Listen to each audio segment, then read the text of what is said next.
c'est mon or. Et mon or, c'est mon argent, voilà. Les pépettes. N'ayez pas peur, madame, c'est de l'argent honnête. Et honnêtement gagné. Les pépettes. Bienvenue sur Les Pépettes, le podcast qui réconcilie sens et argent. Je m'appelle Aude Guyenne et je suis entrepreneuse sociale. Je constate qu'il y a souvent une dissonance entre argent et sens. Comme si ça sonnait faux de générer de l'argent en exerçant une activité qui nous passionne et en ayant un impact positif sur la société. J'ai donc décidé de prendre le micro pour donner la parole à celles et ceux qui maîtrisent le sujet et qui peuvent nous offrir un nouvel éclairage sur l'argent et sur le sens qu'on lui donne. Et si après ça vous voulez encore plus de pépettes, retrouvez-moi sur Instagram, les Pépettes Podcast, où je serai ravie de papoter avec vous et d'approfondir les sujets qu'on aborde ici. Pourquoi, selon toi, si peu de CGP en France, si peu de conseillers en gestion de patrimoine ont adopté le modèle de votre cabinet de conseil qui est 100% indépendant ? C'est très simple, c'est que c'est beaucoup moins rentable. C'est beaucoup moins rentable pour le CGP. Je suis CGP classique. Tu viens me voir, tu as 200 000 euros à placer. Ben je vais te dire, OK, super madame. Alors, on va placer vos 200 000 euros sur l'assurance vie X. Voilà, 3% de frais sur versement. Donc là, déjà, j'encaisse 6 000 euros pour moi. Parce qu'il y a 3% de frais sur versement.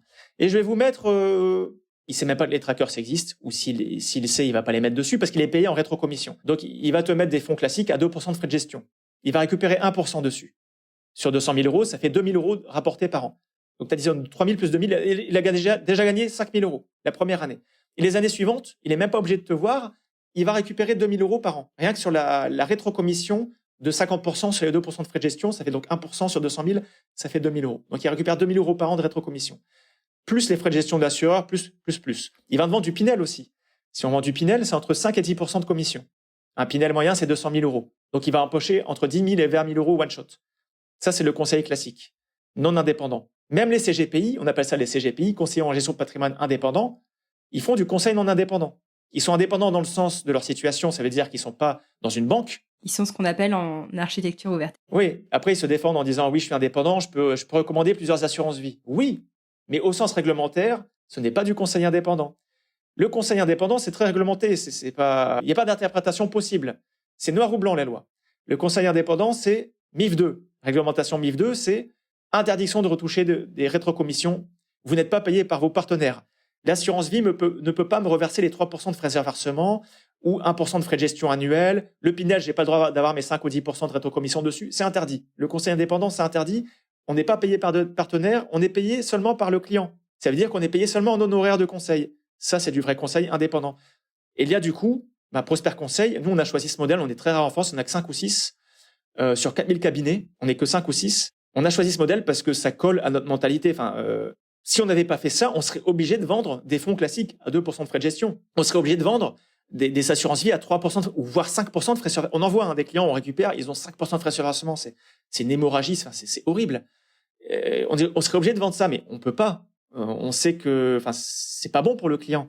C'est pas bon pour sa rentabilité à lui. C'est bon pour nous, notre business model, mais c'est pas bon pour sa rentabilité à lui. Alors, pour nous, il n'y avait pas de discussion possible. En France, pour nous, il y a qu'un conseil possible, indépendant. C'est ça, c'est le conseil indépendant MIF 2. Et c'est ce qui se fait en dehors, en Europe, hein. Il y a qu'en France, quasiment, où on fait ce conseil rétrocommission. Ce conseil qui est totalement biaisé. Il y a qu'en France qu'on le fait. Les autres pays anglo-saxons, c'est du vrai conseil indépendant, c'est des honoraires. Et ça, c'est la seule façon d'avoir du vrai conseil, parce que sinon, moi, comme tout le monde, je serais tenté de vendre des assurances avec plein de frais sur versement, le PER des frais sur versement, des frais de gestion, des fonds avec le plus des frais de gestion possible. C'est humain, vu que je suis payé avec les frais de gestion, les rétrocommissions. Voilà. Donc nous, typiquement, vu qu'on n'est pas payé en rétrocommission, c'est pas un sujet. On va proposer aux clients les assurances vie, celles qu'on veut sur le marché, vu qu'on n'a pas de partenariat. Les autres disent, oui, moi j'ai 4 ou 5 partenaires, c'est diversifié. Mais non, nous on a 0 partenaire. Du coup, on peut proposer des centaines de contrats différents, vu qu'on n'est pas rémunéré par des partenaires. On propose ce qu'on veut. Pareil pour l'immobilier, l'or, on fait ce qu'on veut. Donc, voilà, on est rémunéré pareil. Qu'on propose aux clients X, Y ou Z, on est payé en honoraire. C'est comme un médecin. Un médecin, il va pas te proposer le médicament ou la copie. Dans tous les cas, il est payé 25 € la consultation, le médecin. Donc, il n'a pas intérêt à vendre le laboratoire X qui lui verse 3 fois plus de com que le laboratoire Y. Voilà, ça, c'est le conseil indépendant. Un expert comptable, c'est pareil. Un notaire, c'est pareil. Il y a des honoraires, voilà.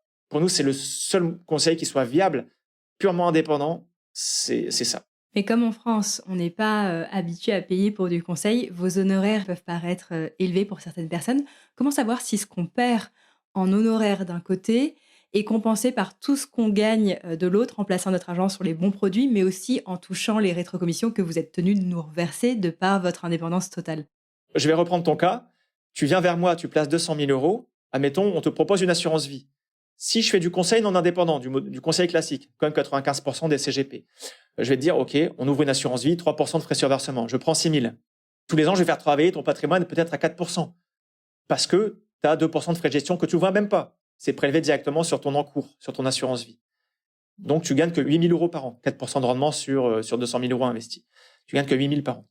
L'autre solution, c'est de voir du conseil indépendant. Conseil indépendant, tu vas payer des honoraires. Je dis n'importe quoi, admettons 3 000 euros d'honoraires. Tu vas dire, ah, c'est cher. Moi, à côté, c'est gratuit. Le conseiller à côté, c'était gratuit. Je payais 0.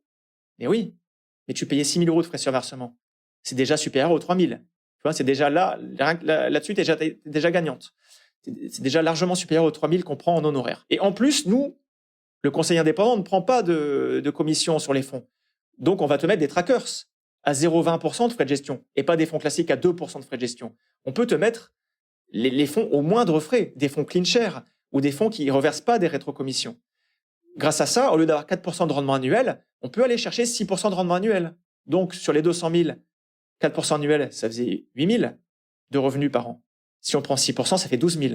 On gagne 4 000 euros de plus par an. Donc, tu vois, tu payes 3 000 euros de moins. C'est les 3 000 d'honoraires au lieu des 6 000 de prélèvement.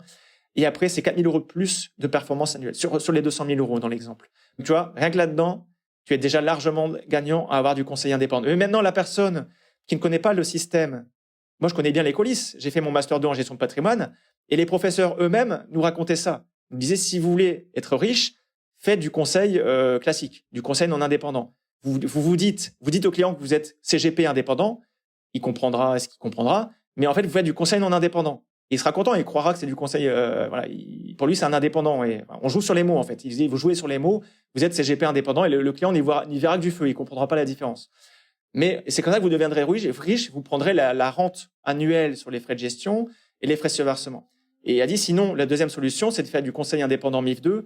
Mais là, accrochez-vous, c'est pas évident, il faut facturer des honoraires et les Français n'aiment pas payer d'honoraires, ils comprennent pas leur intérêt. Et ça, effectivement, je l'ai compris, je l'ai vu, je le vois encore régulièrement. Hein. Il y a des gens qui disent, mais vous n'êtes pas gratuit, bon, bah je préfère voir un conseiller gratuit. Ok, dans ce cas-là, on dit bon, ok, on va pas se battre, hein, on veut pas vous forcer, c'est pas dans votre intérêt, mais très bien, allez voir un conseiller gratuit, mais ce sera l'illusion de la gratuité finalement, parce que le conseil est gratuit. Parce que c'est pas du conseil, finalement, c'est de la vente. La vente de produits avec le maximum de frais possible. Et l'un dans l'autre, ce client-là va payer beaucoup plus de frais et va perdre plus en moindre performance que s'il avait payé les honoraires de conseil. Et c'est malheureux pour lui, mais on peut pas sauver quelqu'un de la noyade. Enfin, si quelqu'un se noie et que je veux l'aider, mais qu'il comprend pas que je veux l'aider et qu'il se débat encore plus et qu'il me noie avec, moi, j'insiste plus. Au début, j'expliquais, mais vous savez, le conseil indépendant, c'est vraiment dans votre intérêt. Maintenant, je n'insiste plus s'ils ne comprennent pas leur intérêt. Je dis, bon, écoutez, allez voir votre banquier est gratuit, ou allez voir un conseiller classique gratuit. Et voilà. Alors, merci, au revoir. Bon, très clair. Le message est passé, Nicolas. On sent que t'en as gros. Ouais. Ça fait 5 ans que tu fais ça, t'arrives au point où t'en as marre d'expliquer. En fait, des fois, je me dis, mais je suis con d'avoir fait ça, je suis maso, parce que finalement, je vais choisir l'autre modèle qui sera beaucoup plus rentable pour moi, parce que je gagnerais beaucoup mieux ma vie si je faisais ça. Je vais choisir l'autre modèle. J'ai fait ça pour aider les gens, pour avoir un modèle honnête, pour qu'ils aient plus de performance. Mais il y a toute une partie, en fait, je me rends compte que toute une partie de la population comprend. Malheureusement, les plus éduqués comprennent très bien. Les chefs d'entreprise, les médecins, tous ces gens-là sont très éduqués et vivent dans eux-mêmes. Ils connaissent le conseil. Les médecins, les professions libérales, les chefs d'entreprise payent du conseil. Ils ont autour d'eux un notaire, un expert comptable, l'avocat fiscaliste. Ils connaissent la valeur du conseil. Donc eux, ils viennent pour ça justement. Ils viennent chercher le conseil payant parce qu'ils savent qu'ils ont le retour sur investissement. Ils savent ils connaissent la valeur du conseil. Et je m'aperçois que les quelques personnes qui refusent le conseil indépendant, donc les honoraires, malheureusement, c'est les salariés. Typiquement, il y a peut-être 20 ou 30% des gens qui refusent. À chaque fois que je regarde leur statut, salarié. Ils ne comprennent pas ils n'ont pas la notion de retour sur investissement, en fait. La profession libérale, l'entrepreneur a la notion de retour sur investissement. Donc, il comprend tout de suite. Il n'y a pas besoin de lui expliquer. C'est intuitif. Tandis que le salarié, c'est beaucoup plus dur pour lui de comprendre. Il a pas ce mindset entrepreneur.